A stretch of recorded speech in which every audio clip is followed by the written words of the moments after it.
Welcome everyone. My name's Jamie Nemsis and welcome to Market Thinkers Series 3, Episode 4.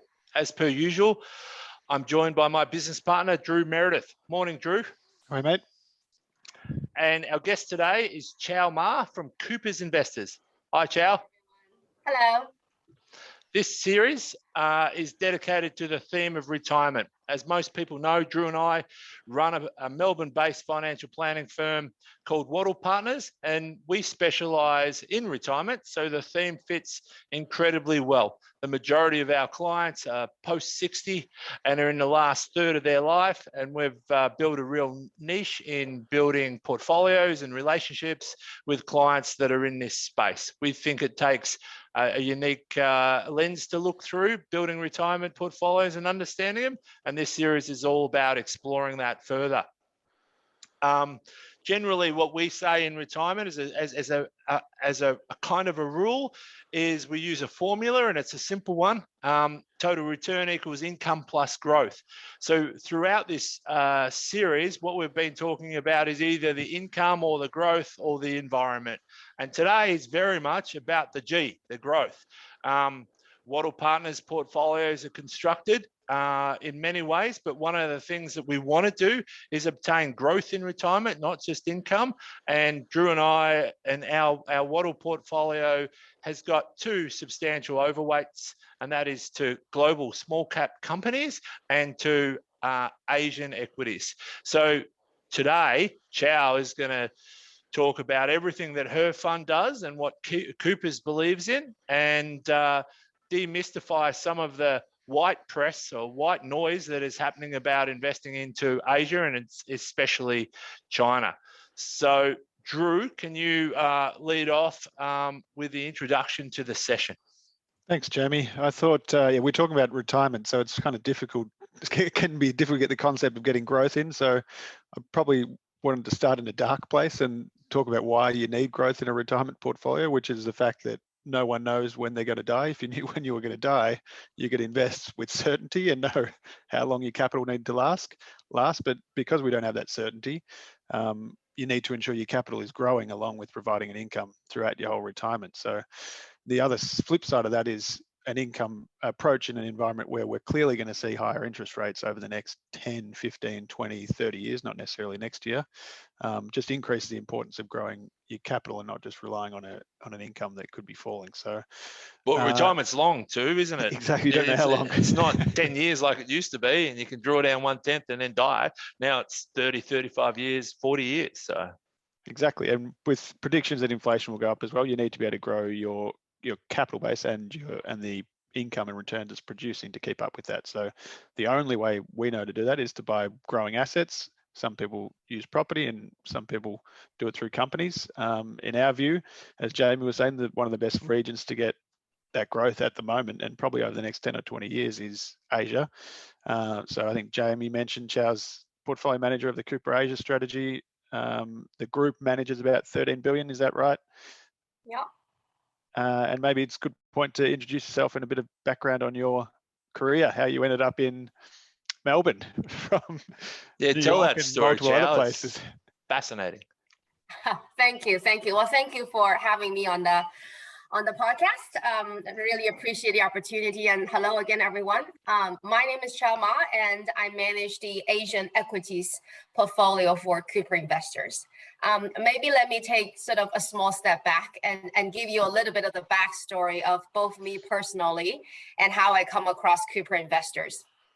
So, on myself, I grew up in China. I spent the first 17 years of my life living in China in the southern part.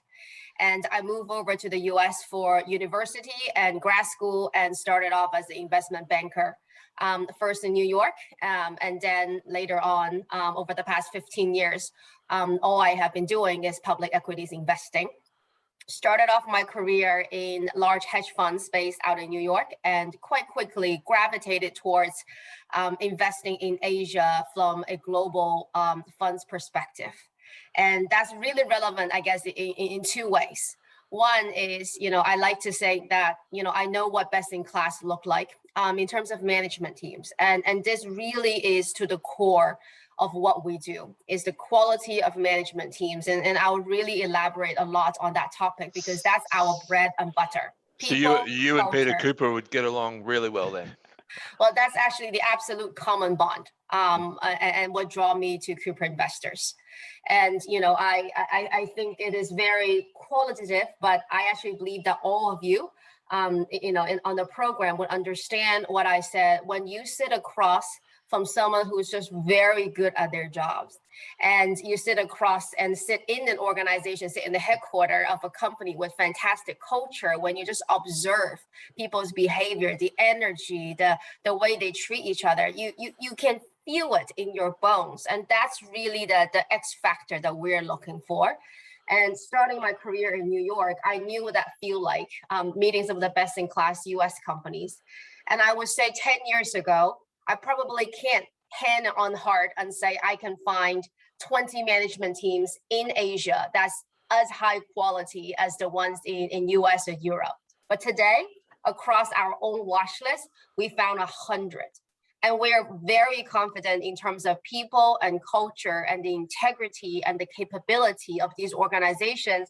They're every bit as best in class as any of the American, Australian, and European companies. So that's been a massive change that I've had the fortune of observing over the past decade. I think you mentioned when we first met that you met Qiao Ma when you were working in New York. Was he one of those people that? Correct. I actually met Jack way before Alibaba even went public. So they raised quite a number of the private rounds before they went public in 2014. And I actually get the pleasure of meeting both Jack and Joe in New York multiple times when they come and try to raise capital. So that's a fascinating story on its own. But I think just back to sort of the second point of what I learned from starting off as a global fund and really spending a good half of my adult life in the US is culturally I'm unbiased. And that's actually a really incredibly important part. As we see the investors around the world getting quite divided into two camps, especially when it comes to Asia, to have that actual flexibility in the mindset, as in I don't have a commitment to investing in China or investing in the US. To me, they are genuinely part of the culture in China that I passionately love. Same goes for the things in culturally American, but there are also things I cannot stand for both cultures. So just being a person, I think just happened to have a life experience that strike two regions and two very different systems really give me, I would say, that a bit of an unbiased view. And to us, it's all about allocating capital to the best risk-adjusted opportunities. When we see fantastic opportunities in China, we pounce on it. When we believe that the risk-adjusted returns do not justify investing, we have a lot of other opportunities outside of China to invest in. So I would say that's, yep. Does that mean the fund starts, if you were starting from cash, I know it's not today, is it built on regions first or is it built on quality of opportunities first? Because there's 12, 13 regions in Asia. How does that work in your mind? Is it stock first? Is it region first? Talk us through the process of building a portfolio with the objective of getting exposure to Asia. Yeah. So it's absolutely stock first. So our bar is kept very high. We pick 35 companies out of probably 10,000 companies that we can buy. So in a lot of ways, the general direction of the Asian equity market, how each country's GDP or even how the industry is doing is irrelevant. All we care about is finding the 35 best companies we can possibly find and put capital behind them and be very, very patient and very long-term. And this really ties back to, one of the questions you guys open with is how Cooper investors think about investing. So, Peter Cooper, which is the founder of our firm, started the company in 2001 with a really simple concept, which is in the longer term, the focused managers tend to outperform. And that sounds really simple, but to us, that's probably have 200 different elements we actually evaluate a management on. And what we have tested over time, so we've done that in Australian equities, in global equities, in global small cap, in Australian small cap, and now Asia, is almost the more inefficient a market is, the more noise there is in a particular market, the better this particular investment philosophy works. So the two funds at Cooper, so the Asian fund has been around for 15 years. The other funds roughly also between 10 and 15 years. The two funds over this period of time that perform the best at Cooper's is two funds. One is called Brunswick Fund, and that's mostly in Australian small cap. Yep. One is the Asian Equities Fund. So we've actually proven to ourselves that this particular methodology, which is management first and long-term investing, really work in these markets. You see a lot of big global managers kind of dabble in Asia. Is that good for markets over there, or is it good for you? Does it create opportunity? I probably can't. Do you mean the big global funds, Drew? The big go anywhere and where they'll go 5%, they'll add 5 to 10% in China, but then all of a sudden they'll all say they're out. Is that good for capital flows and for your investment approach, or is it competition bad? Well, actually, dabbling is a fantastic word, and that's exactly how I would describe a lot of the global funds, and that's precisely the wrong mentality when you invest in a market like Asia for two reasons. One is the dabbling mentality works with a very cyclical market, as in you were trying to time the cycle. You're trying to say, now it's cheap, let me get in, then it's expensive, let me get out. That will work in, maybe the energy industry, maybe working in the commodity industry. But when you're thinking about a secular structural growth market, that is absolutely the wrong approach. So, we think about long-term investing, which really means the time in market is incredibly important, to not get out of the market on the wrong time, thinking we're so clever to time it. So we just take an entirely different approach. So what we believe is the headlines, challenges will come all the time. And then they will come at different flavors from different directions. Frankly, we have no way of knowing where the next one is going to come from. So, over the past 3 years, our portfolio companies have endured first a trade war where people thought this is over between the US and China. Then COVID-19, again, is the world is over moment. And now, apparently the headline is regulators are coming down and shutting down all the businesses. So every year there was a flavor to it. Yet, over the past 3 years, this portfolio of companies have grown cash flow more than 15% per year. And then the portfolio have returned in terms of the total return to our investors, also roughly about 15% per year of return. So they are actually the actual returns track the performance of the companies incredibly well. So there's been no, they call that PE expansion, right? There's been no real PE expansion. They've just really grown earnings. Drew and I talk about noise all the time, right? You can get so much noise in investment markets. It's not funny. The whole media industry lives on noise. A lot of broking firms live on noise. So to be a true long-term investor, it's hard, right? There's always noise out there. It's really hard. So Peter come up with, one of our cultural values at Cooper's, and cultural values actually is everything that drive our behavior and also drive the kind of cultures we're looking for in the companies we invest in. So there are 5 cultural values. One of them is called in the present. And what does it actually mean when you're an investor in the present is when we look at our portfolio companies, we are seeing their realities. We're not bringing the biases, the noise, the generalized thinking. So let me give you an example, which is really my favorite. So there's this company called Shenzhou International, and the ticker is 2313 Hong Kong. And what does this company do? It is an apparel maker for athletic wear for Nike and Adidas. Not Lululemon? Not Lululemon yet, although Lulu Drew's a massive fan of Lululemon. Well, it's a really good point because as of now, they only produce for 4 customers. So that's Nike, Adidas, Puma, and Uniqlo in Japan. And Lululemon, Under Armour would have a beaten path to its door. They would love to work with Shenzhou, but Shenzhou does not have the capacity for them. So if you are coming from the angle of the scary headline, so first of all, you're going to have the US and China trade war. So you're a Chinese company making apparel for American companies. That's terrible. Then you have COVID-19 where the factories are shut down. Well, that's awful. And now you have the supply chain disruptions globally when the ports are closed and no container. How in the world are you going to navigate that? Well, I will tell you what Shenzhou did, which is really fascinating. 3 years ago, when no one was thinking about this global supply chain issue, they start building up fully vertical factories in Vietnam and Cambodia. It's the only apparel manufacturer in the entire world that has proper substantial production bases in China, Cambodia, Vietnam, which means if the port is closed in one country or the supply chain is disrupted in one country, they can just move that capacity to the other 2. And they can ship to any country from these production bases. No one else has it. Shenzhou is the first one that has it.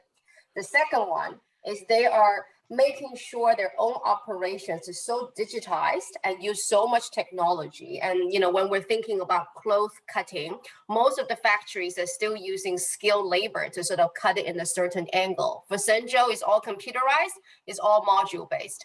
What does that mean? Well, when Nike and Adidas are still trying to come up with new designs and new products while the supply chain is in disarray, Shenzhou is the only one that can adapt to these new designs, produce these new products in season, in big batches, in big scale, and be able to ship globally. So the port closure will have a little bit of minimum, I would say, disruption, but over the longer period of time, Shenzhou actually just becomes such a trustworthy partner. So we saw its market share expand substantially over the past 3 years. And then all these different massive headline disruptions just didn't really stop the company for a beat. And how did we pick Shenzhou? We're definitely not that brilliant to foresee all these challenges. We picked it because it was led by one of the best founders we know. And this guy started off working at a sweatshop, like a proper sweatshop himself. Is that right? Teenager. And later on, he started this clothing manufacturing, and with the basis that he wants to build something that's using modern technology, give the workers better environment. So he knows everything about this industry. And we were investing in him. We probably bought this stock about 8-9 years ago. We just knew whatever challenges this industry is going to see, this particular founder is going to navigate it a lot better than everybody else. And he actually delivered far better than our own expectations. And there's probably, I think we discussed when we first met a few years ago, which was the prevalence of SOEs in China and listed markets still. How do you invest in SOEs? How do you assess? Explain that, Drew. So state-owned enterprises or state-run or some sort of state ownership. So I think some of the biggest Chinese companies are state-owned effectively. Do you exclude them? Are there certain sectors you focus on? That's probably the biggest, whenever we talk about regulation, but the US is trying to regulate their companies the same as China is. It just seems to be reflected more negatively in China because they can actually implement it, whereas everything gets stuck in Congress in the US. But what's the kind of target base of companies and how prevalent are SOEs? Yeah, so I mean, look, we don't have an exclusion of SOEs per se. We don't currently own any SOEs. So about 70%, 70. So more than 2/3 of everything we own, they are run by either the founders or what we call owner operators, which is the management team personally have their personal wealth aligned with the shareholders. And what we have found is there are probably a few things. One is we don't invest with a company unless we can have face-to-face meetings like what we are having now as a proper conversation to the key decision maker. So everything we invest in, we insist on having multiple conversations with either the CEO or chairman of the board or the executive chairman. So the ultimate founder / owner operator. So those conversations are much harder to have when it's a state-owned enterprises. For two reasons. One is the top management tend to rotate a lot faster. So, before we can even build a proper relationship with them, they get rotated out because they're really government appointees. And the second one, just on the cultural perspective. And by the way, if one day the SOE reform really produced the kind of culture we're looking for, we won't hesitate to invest with them. But as of now, the cultural attributes that we're looking for, the first word is alignment. Is we want the employees, their motivation, their personal drive to be aligned with the shareholders. And when we observe the SOE culture, I would say that the first word that describes their culture is probably more political. You demand the same level of quality from a Chinese company as you do from an Australian or a US. Same level of governance. And yeah. Absolutely. So the appearances of the governance might look different. So, in the US and Australia, when you start looking for governance, the first thing is you want to find an independent board. And then next thing you want to find half of the board members being women. So I would say these are almost appearances of the governance. When we look at a board in Asia, just because the heavy founder-led and family ownership, very hard to find truly independent board.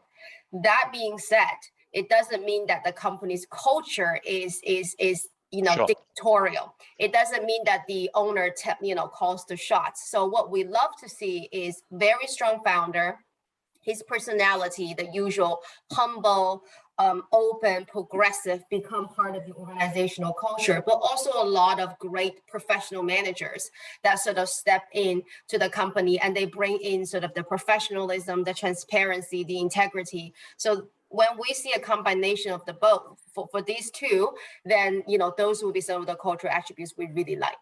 Is that hard, Qiao? Is that hard to, because CEOs, and we talked about this a little bit in this series already, but the characteristics of a successful CEO, especially a growth-orientated CEO, they're really interesting in a way. And you can use words like tendency to be sociopaths and control freaks and a whole heap of different things. That doesn't mean that they're not going to be successful, but they have got fantastic personalities to come into meetings with you and tell you what you want to hear, right? They're incredibly smart people, and smart people know how to pat the dog the right way at the right time. Yeah. And you've been doing it. Peter's been doing it for like 30 years. You must have developed a whole heap of, subtle assessment tools of senior management that is unique to Coopers, or is there anything you can pass on to us about how to do that? We did bring in the CIA lie detectors to give us a session and all that, and frankly, it didn't add a whole lot of value. Yeah. A good CEO will pass the lie detector test. They will pass it with flying colors. So we don't have any tricks. So we only have two things we do. One is we meet more than one person, usually more than two people from the organization. So it sounds really simple, but it's really easy for one person to spin the story and say, our culture is yada, yada, yada, yada, yada. Much harder when you hear it from 3 or 4 people from the same organization. So what we insist on doing is, and it takes a lot of, the second leg of our culture is intentionality, is when you build a corporate network, it's easy to say, oh, we have 500, contacts in Asia. Well, how this 500 contacts is organized and how you high grade this contact network is name of the game. So what we started doing is every relationship we have with a company, we started with the investor relations person. And that's the gatekeeper to management. And every investor start with the same person. They usually stop at the investor relations person, maybe make it to the CFO. But we showed up in investors director's office. 3 months later, we showed up again, and then we politely asked for the CFO. Then we speak to the CFO for about 2 to 3 quarters. Then we politely ask for the CEO. Showing up consistently over a long period of time, advance that relationship. And then we start having about 4 to 5 people that we met in the organization. Then we take a step back and say, if we think this is the particular culture that this organization have, do they all exhibit the same characteristic? Do we see the common threads? So that become a very interesting observation. So there's really no, I would say, sort of sophisticated tricks. It's really just about observing from multiple people and over a long period of time, and not get dazzled by one person, one meeting. And how many people that are dabbling in Asia kind of do that level of due diligence and meetings? You know, everyone says we've met management, but a lot of it seems to be conferences or... Everyone says that, right? But I've been involved with listed companies before, and the amount of people that actually, you know, engage properly from a funds management perspective is compared to how many say they engage is, you know, was chalk and cheese. And I'm sure, as Drew said, your competitors all say, oh, we do, you know, 752 company visits per year. But what, you know, we have a lot of respect for Peter and Cooper's is, you know, doing the hard work, meeting the people, turning up, traveling to Asia is, you know, is in your DNA, isn't it? Yeah. It really is, and there was really nothing like it. You know, one of my favorite thing to do is we always make sure we eat at the company cafeteria. And it's something just that simple. We make sure we go eat the same food as the employees do. Then you start watching if the senior managers are sitting with everyone else. You start seeing, you know, do people look relaxed and happy and confident, or do they look sort of stressed and scared? I like it. Like a high school lunchroom. Have you ever had food poisoning? Absolutely. And then you see them get haste, right? You know, that it's really simple. And, you know, I think half of the game is just to show up. And frankly, we loved it.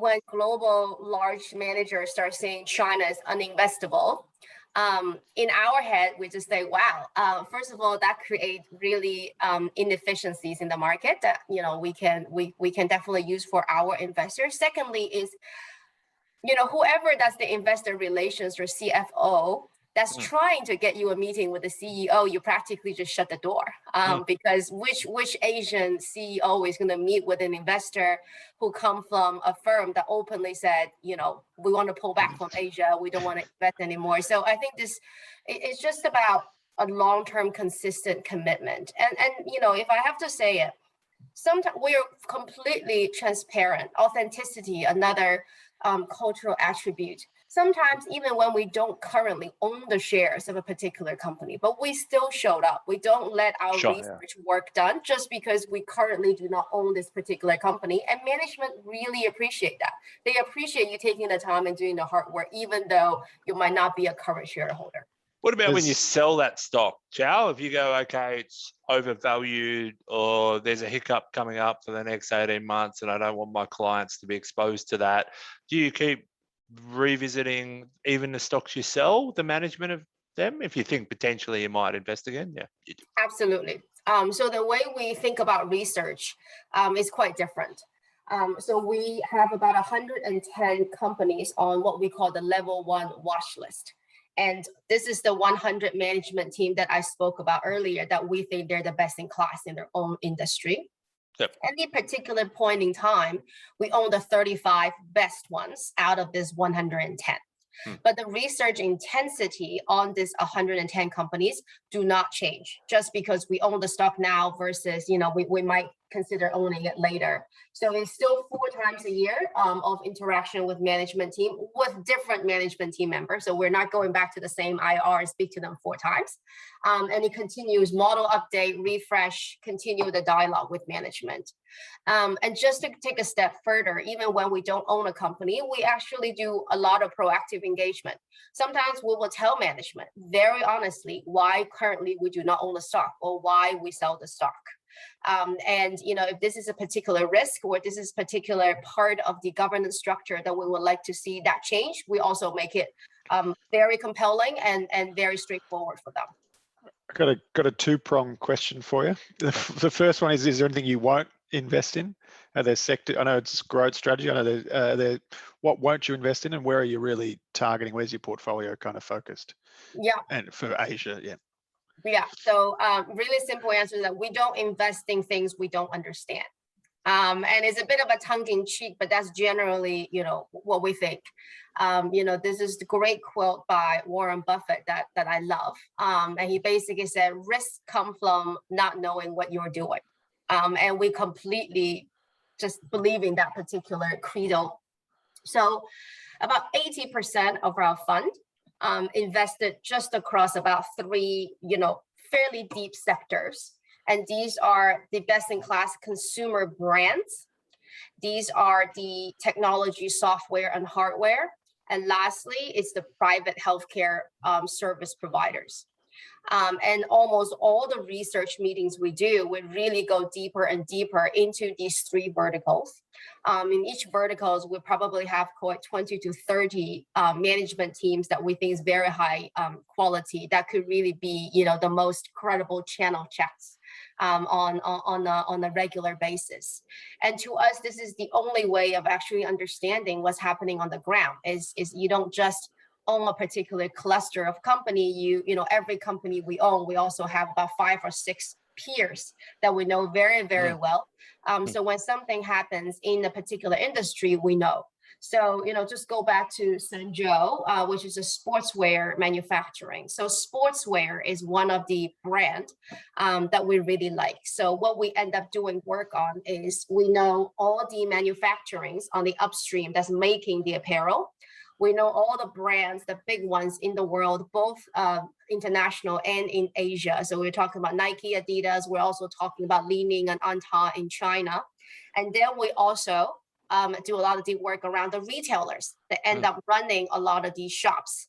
And then finally, of course, on the e-commerce site, we know sort of, which e-commerce sites sell the most of these sportswear. So for us, the visibility really needs to come from the entire supply chain. And when you go deep on every step, that's when, we start seeing the holistic picture of what's really happening.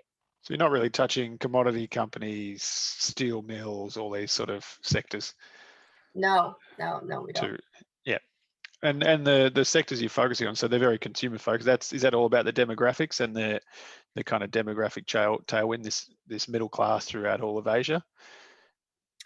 It's a good question. I would think it probably started off with the demographics tailwind, but frankly, I can tell you 10 companies where investors lose their shirts on. That is in the middle class consumer space. So I think 10, 15 years ago, you can probably invest in Asia with a very top-down view and say, okay, I want to do China, India, consumer. You close your eyes, buy a few stocks, you make money.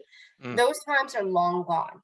The markets have become so deep and so nuanced that the winners and losers are demarcating very, very fast. So this is not about just middle-class consumer, more and more of them, therefore they're going to buy more of everything. They're not going to buy more of everything. They're going to buy the things that suit their current needs, that really is suitable for their particular lifestyle. And the companies that have the deep insights into the consumer and are willing to adapt and change with the consumers, those are going to be massive winners. And the more excitingly, they're going to be massive winners no matter how slow or how fast a particular company's or a particular country's GDP grow. So what we love to think about is, think about the stock of P&G, think about the stock of Domino's, think about the stock of Walmart. These are massive stocks over the past 30 years when on average, the US GDP growth is about 3%. So what they are doing is they fast consolidate the industry, they gain lots of market share, and they consistently innovate. And those are the things we're looking for the Asian companies today. And how important is it to understand the culture in Asia when it comes to identifying those themes? I think you've discussed something like the transition, not necessarily from Nike, but American brands towards domestic brands. Yeah. Investing from someone in New York sitting at their desk investing in emerging markets will say there's great demographic, but what about, how important is it knowing the region to assess those opportunities? It's incredibly important for the simple reason that the region is probably the most dynamic of any of the markets in the world. It is the fastest growing, but it's also the most dynamic. So the consumer preferences change very quickly from year to year. And, we used to go when we could travel. We used to go to China every 3 months. And it's not uncommon for me to go see a company that I saw 3 months ago. And then when they started talking, I look around and say, am I in the wrong office? Because this just sounds like in a completely different company. And that's really how fast things change on the ground. It doesn't mean that we don't back the company. Actually, on average, we hold the stock for 5 years. It just means that we're looking for the companies that could adapt to these trends on the ground a lot faster than its competitors. And for us to, number one, see the management team, consistent interaction. 2 is just to show up. That's also incredibly important. So, India is another interesting example. So during the pandemic, we actually had our Indian analysts live in Mumbai because the information flow in and out from China is quite efficient. A bit of a harder thing on India. So we actually have somebody on the ground. So that's really the length that we would go to really get the proper fresh on the ground trends. And it's China's kind of described the millennials as being digitally native. I should be the one answering this, but how different is the youth over there compared to the rest of the world? Are you saying because you think you're young? I'm old. Did you hear that? We're gonna have some comedy on here. I think you would know right. the answer to that better. I'm not on TikTok, so is that the best way to start? Oh, you should. It's really fun.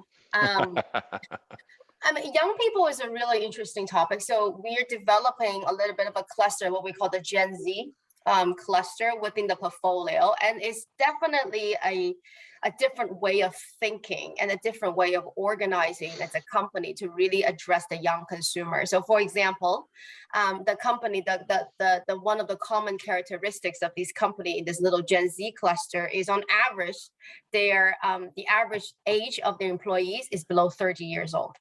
And that doesn't mean that, once you're above 30, they fire you. What they actually meant is they just hire a lot of young people. Sure. And that's why the average age really come down. And to them, there's no replacement.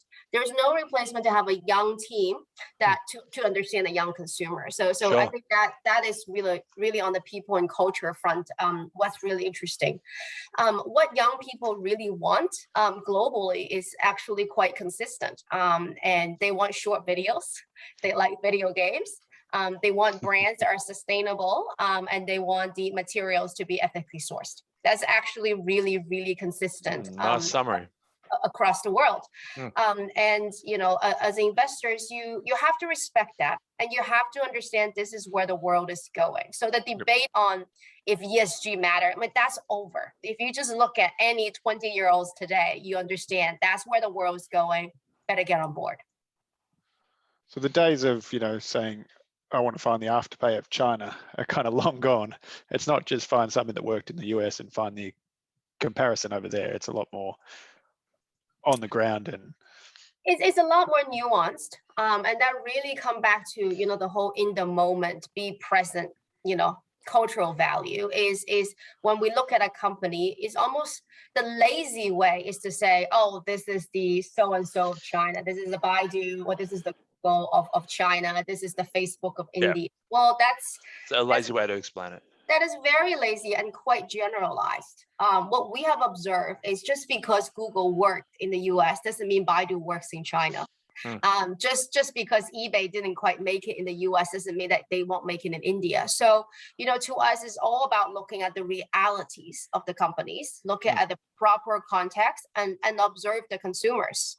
So, to us, that people, Peter loves saying observation, not prediction. And that's really what we meant. It's all about observing the realities and see them in the present. Yeah. You go, Jamie. I'm just reflecting on this whole conversation. I'm right back to what you said before about earnings per share of your companies over the last 3 years has been 15% per annum, which is a phenomenal rate if you think about it.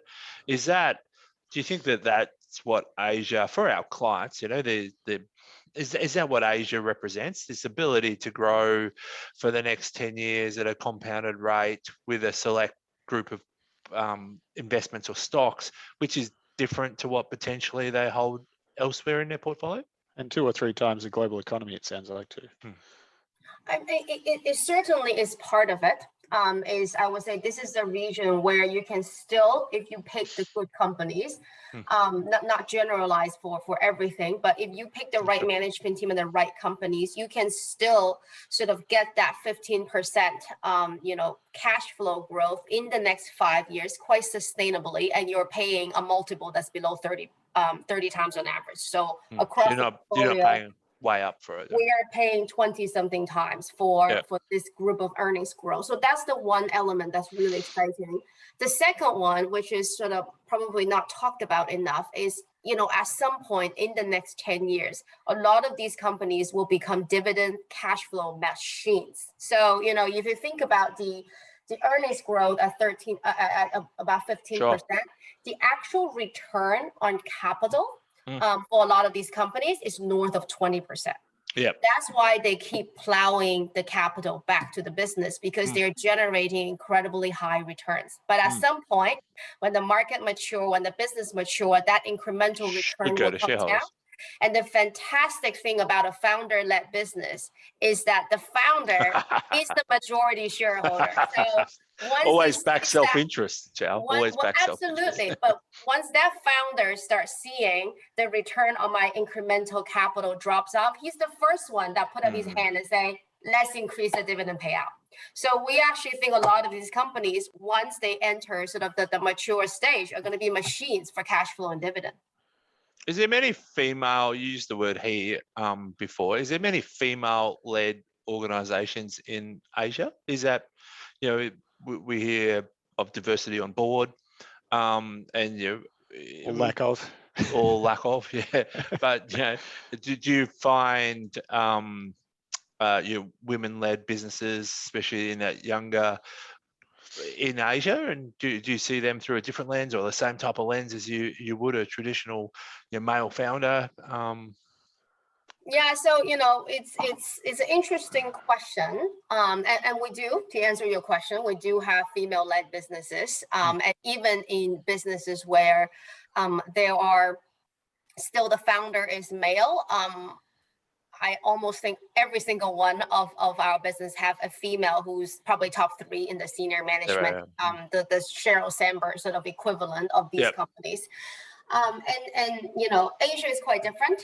China in particular, is a bit of a cultural context. So, and I'm that generation. So you think about one-child policy.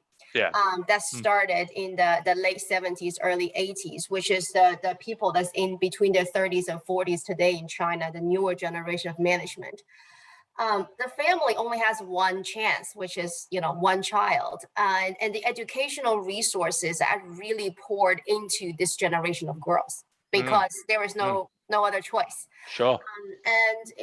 And not just on the education, the girls were also really developed as quite independent and progressive, which is causing a bit of a problem with the birth rates of the country. But if you think about the attitude of the younger females in Asia, I would say incredibly ambitious, very capable, and we love seeing them succeed.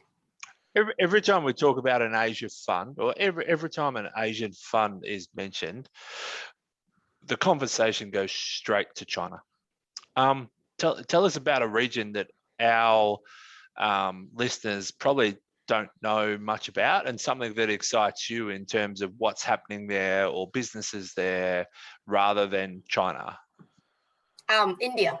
We love India, and we love India not because, we think India is China just 5 years behind. I also think, that's a pretty lazy generalization. We love India because the type of quality businesses we can find in India blowed our mind.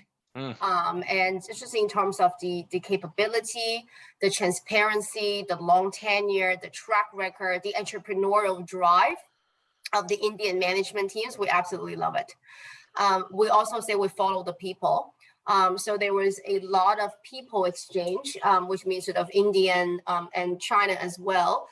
Chinese students who were educated in America and Europe and Australia have worked in Western organizations, then they return to their home countries and become senior management. We also really like that element. You also see a lot of that in India. The founders are also still young, which we also like. So, the difficulty of some of the Southeast Asian companies is they're really the third and fourth generation of founding family, and there was the family feel, there's the question on the qualification of the particular manager. So that's actually the kind of founder-led, where the family businesses we don't get involved in. We love first generation founders, and then the Indian founders are still young, still vibrant, very much involved. And so the type of quality management teams, we see a lot of that in India. Have you got a stock, Indian stock, that you kind of go, oh, this is interesting for our listeners? Sure. So one of the stocks we really like is Jubilant FoodWorks.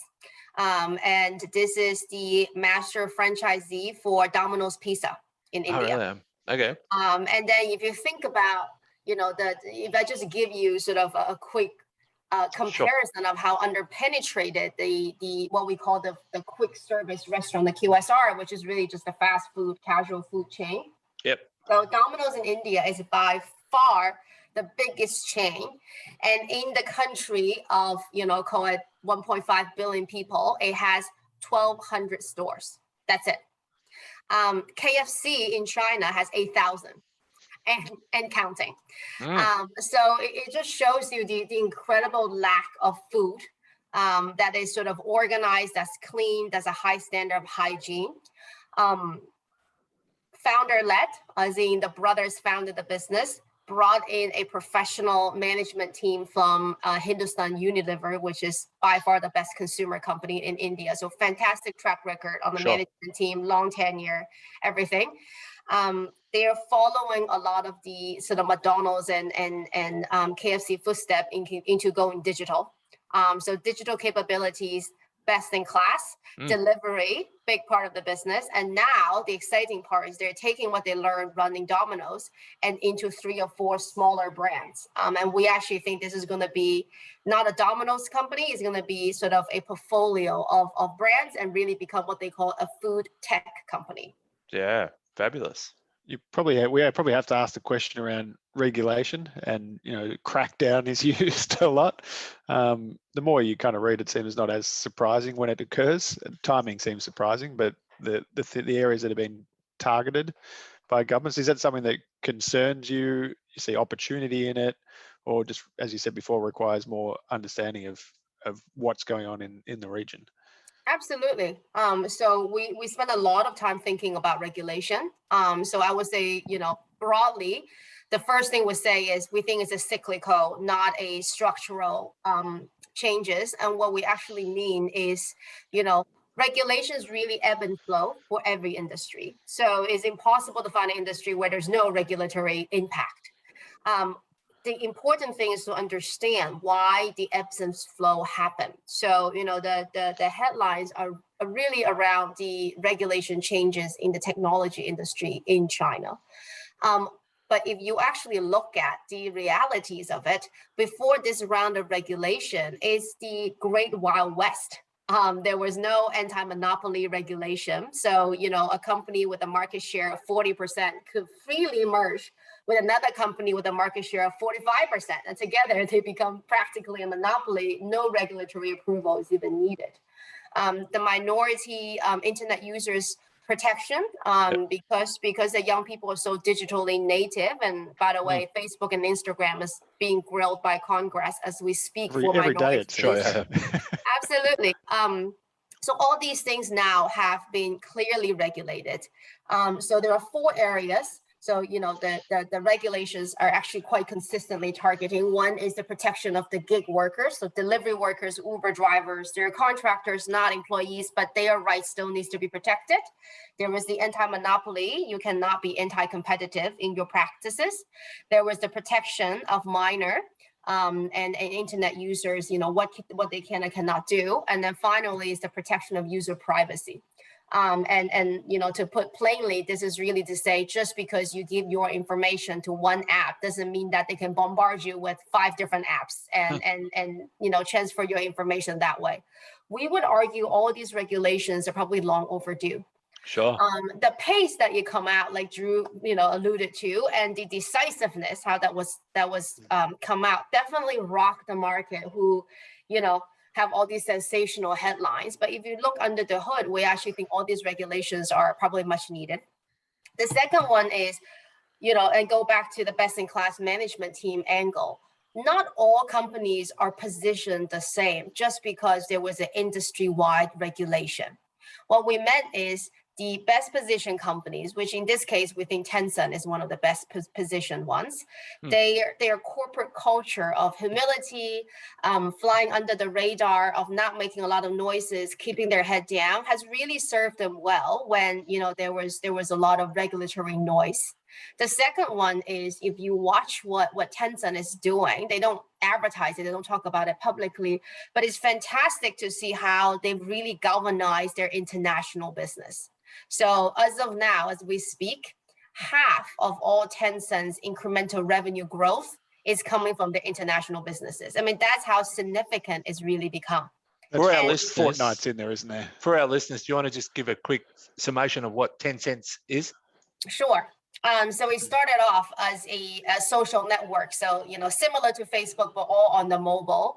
It owns the omnipresent app called WeChat that we've all seen, QR codes, and it also has a very large computer gaming business, a very big payments business. Okay. So it's definitely a little bit of a tech conglomerate that has quite a number of these consumer businesses, and now is really making foray into international markets. I had one kind of last question. If you can, sure. I've read somewhere that it's actually much more difficult to list a company in Asia than it can be on the NASDAQ. So I think there was a float that was pulled last year, and a lot of it was about not going through the processes in Asia and China that can be more stringent. Is that correct? Can you prove? Yeah. Can you tell? Oh, the approval processes probably still run longer than 1 year to be listed as a public listed company. So that's why quite a number of the companies choose 4 weeks, not 3 weeks. Yeah. Not 3 weeks. And the regulatory disclosure, the requirements are also very high. And this is a perfect plug for our portfolio holding, which is Hong Kong Stock Exchange. So to us, it just offers the perfect blend of both still being closer to the home market, so your investors actually understand your product, and also fast approval for IPOs and access to international currency. So that was kind of that float that was pulled last year, where it was all about China cracking down, but it was really they didn't try to list on their own market and went elsewhere and just got to market and got money effectively. Definitely not the kind of management and culture we're looking for. Yeah. Qiao, we're running out of time, but on behalf of Drew and I and our listeners, thanks for giving up your time and exploring and explaining a lot more about what your fund does and Asia as a whole. We've really enjoyed it. Thanks very much. Pleasure is all mine. Thank you for having me. Thanks, Qiao. And for our listeners, really important. I think a really important podcast to understand why Drew and I are so passionate about overweighting portfolios to Asia and overweighting, the other being small caps.